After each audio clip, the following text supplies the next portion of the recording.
হরে কৃষ্ণ অশ্বতী ধন্যবাদ প্রণাম। এই ভিডিওর মাধ্যমে বলতে চাইছি, আপনারা যারা মায়াপুর ইস্কন মন্দিরে আসছেন, কোথায় কোন কোন প্রসাদম হলের টিকিটগুলো পাওয়া যায় সেটাই বোঝানোর চেষ্টা করব এই ভিডিওর মাধ্যমে, এবং কিভাবে রুমটা পাবেন। এই নানাবিধ প্রশ্ন আপনাদের আছে, এই প্রশ্ন উত্তরগুলো দেওয়ার জন্য এই ভিডিও। এসে উপস্থিত হয়েছি ইস্কন মেন গেটে। শুরু করলাম টিকিট দেওয়া নিয়ে। কোন কোন টিকিট এখানে পাওয়া যায়, কার কত মূল্য, কি ধরনের প্রসাদ আছে, মেনু লিস্ট ইত্যাদি। চলো শুরু করা যাক। ইস্কন মেন গেট উপস্থিত হয়েছি। Gate number 1। তীর্থযাত্রীরা একদিক দিয়ে প্রবেশ করছে, একদিক দিয়ে বেরোচ্ছে। এখানে সারি সারি টোটো দাঁড়িয়ে আছে। প্রসিদ্ধ ঘি পাওয়া যাচ্ছে, নানাবিধ দোকান চারিদিকে ছড়িয়ে ছিটিয়ে আছে। গেস্ট হাউস আছে, এই গেস্ট হাউসগুলোতে রুম ভাড়া দেয়।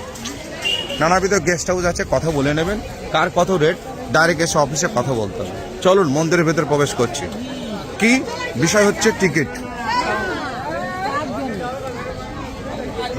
এটা হচ্ছে প্রবেশ দুয়ার, এখান দিয়ে প্রবেশ করা হয়।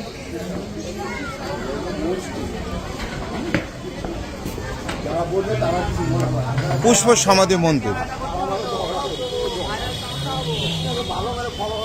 পুষ্প সমাধি মন্দির, ভেতরে পার্ক। এই যে সিকিউরিটি দাঁড়িয়ে আছে, আপনাদের প্রশ্ন উত্তর দেবে, জিজ্ঞেস করলে সমস্ত প্রশ্ন উত্তর দেবে। ভজনকুটি, দিবানাসী 24 ঘন্টা হরিনাম সংকীর্তন হচ্ছে। এখানে হরিনাম সংকীর্তন কখনো বন্ধ হয় না। টিউভিপি নিউ মন্দির, এই মন্দিরটা তৈরি হচ্ছে, এখনো সমস্ত কাজ হয়নি, কিন্তু ভেতরে যাত্রীদের প্রবেশ করতে দেওয়া হয়। সিস্টেম অনুযায়ী মন্দিরের সামনে কুপন দেয়। আপনারা মন্দির দর্শন করার জন্য মন্দিরের সামনে কাউন্টার সেখানে উপস্থিত হবেন। চলুন মন্দিরের নিয়মাবলীটা তুলে ধরছি।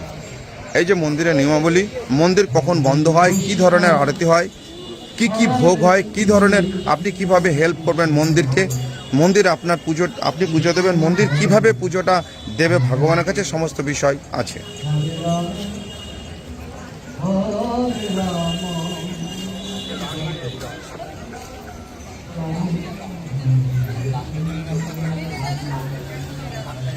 Pilgrim enquiry office. আপনার প্রশ্ন থাকতে পারে, আপনার প্রশ্ন উত্তর দেওয়ার জন্য এখানে বিরাজমান হয় প্রৌঢ়া, সমস্ত প্রশ্ন উত্তর দেবে। চলুন গদা ভবনের প্রসাদ মেনু লিস্ট এই বর্তমানে যেটা চলছে সেটাই তুলে ধরছি। এটা পরে পরিবর্তন হতে পারে, এখনো পরিবর্তন হয়নি, আপনারা শুনছেন। দেখুন প্রভু হরে কৃষ্ণ। লাস্ট কটা অবধি গদা ভবনে কখন শুরু করেছেন কুপন দেওয়া? কুপন দেওয়া গদা ভবনে এখানে কাউন্টারে 7টা থেকে শুরু হয়, তো 12:30 1টা পর্যন্ত কুপন দেওয়া হয়। যদি এখানে না পাওয়া যায়, আমাদের পরবর্তী গদা ভবনে গেলে পারে ওখানে কুপনের ব্যবস্থা আছে। ওখানে 90% আপনারা চান্স পাবেন ওখানে কুপন পাওয়ার জন্য। আবার যদি প্রসাদ বেশি থাকে আমাদের ওখানে, দুটোর পরেও আমাদের কুপনের ব্যবস্থা আছে। ওখানে কাউন্টার থেকে, গদা ভবনের নিচে কাউন্টার থেকে কুপন দেওয়া হয়, আপনারা সেখানে গিয়ে সংগ্রহ করতে পারেন। ওখানে আপনারা আশা করি ওখানে কুপন পেয়ে যাবেন। অসাধারণ, ধন্যবাদ প্রভু হরে কৃষ্ণ। হরে কৃষ্ণ। যদি এখানে গদা ভবন সম্বন্ধে আপনার ইনফরমেশনটা পেয়ে গেলেন। প্রসাদের কুপন এই 1 নম্বর গেটে শুরু হয়েছে 7টা থেকে 1:30 2টো অবধি। এইখানে বন্ধ হয়ে গেল, গদা ভবনে আসা আছে, গদা ভবনের ডাইরেক্ট অফিসের নিচে যেতে হবে। চলুন অন্য কাউন্টারে। নামর্ত ভোজনের কুপন এই মেন গেট 1 নম্বর গেট থেকে পাওয়া যায়। আজকে কুপনটা দিচ্ছে না, তার কারণ নামহট্টে একটা বিশাল বড় সম্মেলন হচ্ছে, যে কারণে প্রসাদের কুপন আজকে বন্ধ আছে, কিন্তু প্রতিদিন খোলে। কি কি আছে ভোজন মেনু লিস্টে দেখুন।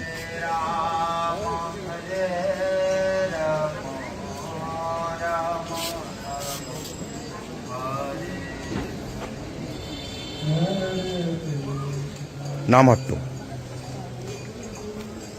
গীতা ভবন প্রসাদ কক্ষ, প্রসাদ টিকিট পাওয়া যাচ্ছে এখান থেকে।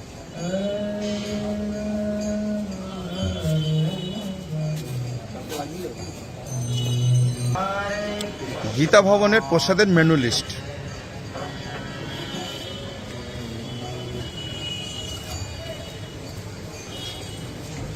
টাইম মেনশন করেছে 60 টাকা কুপনের দাম। 2টো পর্যন্ত এখানে কুপন পাওয়া যাবে। সকাল 7টা থেকে শুরু হয়েছে প্রভু।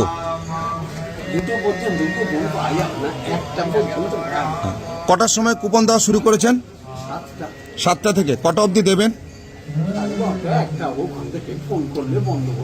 আচ্ছা, কুপনের মূল্য কত? 60 টাকা। এটা হচ্ছে নাম, এটা কোথায়? গীতা ভবন। গীতা ভবন কুপনটা মেন গেটে আরামসে পেয়ে যাবেন, বলে দিয়েছেন প্রভু, আপনারা ফলো করছেন। সুন্দর। কি কি দুপুরের পাওয়া যায়? রাতে 40 টাকা, ভাত, ডাল, রুটি, 2 রকম সবজি। এখনই কুপনটা দিয়ে দিচ্ছেন?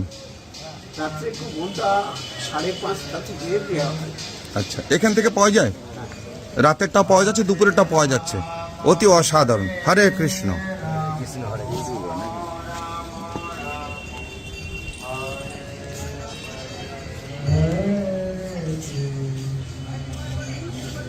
নিয়মাবলী লেখা আছে, আপনারা দেখুন পড়ে পড়ে। চলুন একটু কথা বলা যাক।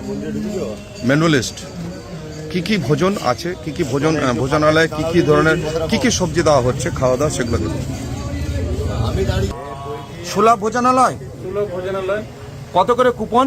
40 টাকা। কটা থেকে কটা অবধি দিচ্ছেন? আমাদের তো 4টে পর্যন্ত। 4টে অবধি। এখানে বসেছেন কটায়? 6:30 6টা থেকে একদম 4টে অবধি কুপন দিচ্ছেন। সুলভ ভোজনালয়। কুপনের দাম হচ্ছে 40 টাকা, তাই তো? 40 টাকা। সুলভ ভোজনালয় কুপন এখান থেকে পেয়ে যাচ্ছেন। সকাল টাইমটা বলে দিয়েছে, 6টা থেকে বেলা 4টে অবধি এখানে কুপন পাওয়া যায়। মূল্য হচ্ছে 40 টাকা। কি কি খাবার দাবার আছে সুলভ ভোজনালয়ে দেখিয়েছি পট। এইবার আপনাদেরকে বোঝানোর চেষ্টা করব গেস্ট হাউস সম্বন্ধে। গেস্ট হাউসগুলো হচ্ছে ইস্কন মন্দিরের গেস্ট হাউসেস, অফলাইন অনলাইন দুটোই খোলা আছে। এবার এই অফলাইন অনলাইনে আপনারা রুমটা কি করে বুক করবেন? বুকিং কাউন্টারে যেতে হবে যারা অফলাইনে বুক করবেন। তবে অফলাইনের ভরসাটা কম, তার কারণ অনলাইনে যারা অফিটিং জানে অনলাইনে আগে থেকে বুক করে নিচ্ছে, ফুল পেমেন্ট দিয়ে দিচ্ছে, কদিন থাকবে সমস্ত কথা বলে অফিসে রুমটা বুক করে নিচ্ছে। কিন্তু আপনারা যারা হঠাৎ উপস্থিত হচ্ছেন এই মায়াপুর ধামে এসে, রুম পাচ্ছেন না, এই হোটেল সেই হোটেল, এই গেস্ট হাউস সেই গেস্ট হাউস ঘুরে বেড়াচ্ছেন, রুম আছে যা তার থেকে তীর্থযাত্রী অনেক অধিক বেশি, যে কারণে অফলাইনে রুমের ভরসাটা কম। আমাদের এখানে মহিলা এবং পুরুষ সিকিউরিটি ব্যবস্থা আছে। আপনাদের সমস্ত প্রশ্নের উত্তর এনারা দেবে। জিজ্ঞেস করলে আপনি ভ্রান্ত পথিকের মতো ঘুরবেন কোনো। আচ্ছা দাদা, একটা কথা বলবেন, দয়া করে বলবেন আমার সঙ্গে কথা। কোনো তীর্থযাত্রী এখানে এসে যদি আপনাকে কোনো প্রশ্ন করে, আপনাকে তাকে সঠিক উত্তর দেবেন? অবশ্যই, কেন দেবো না, তার জন্য তো আমরা এখানে দাঁড়িয়ে আছি। অসাধারণ, খুব ভালো লেগেছে। খুব, আপনার নামটা বলবেন? আমার নাম তাপস মণ্ডল। অসাধারণ। হরে কৃষ্ণ। ম্যাডাম হরে কৃষ্ণ। তাহলে আপনারা জনগণকে উপকার করবেন, সুবিধা অসুবিধা বলবেন। অতি অসাধারণ। হরে কৃষ্ণ। ভগবান বিরাজমান, একবার দর্শন করে নেন ভজন কুটি।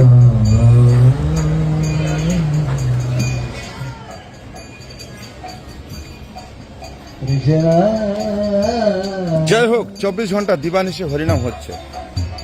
ভজন কুটি এটা বিল্ডিং নয়, দেখতে পাচ্ছেন চালের ঘর, দরমার বেড়া চারিদিকে। জগৎগুরু শিলা প্রভুপাদ প্রথম এই সিধা মায়াপুরে গৌরনীতায় মন্দির প্রতিষ্ঠাতা করেন। এই হচ্ছে এই শোভা।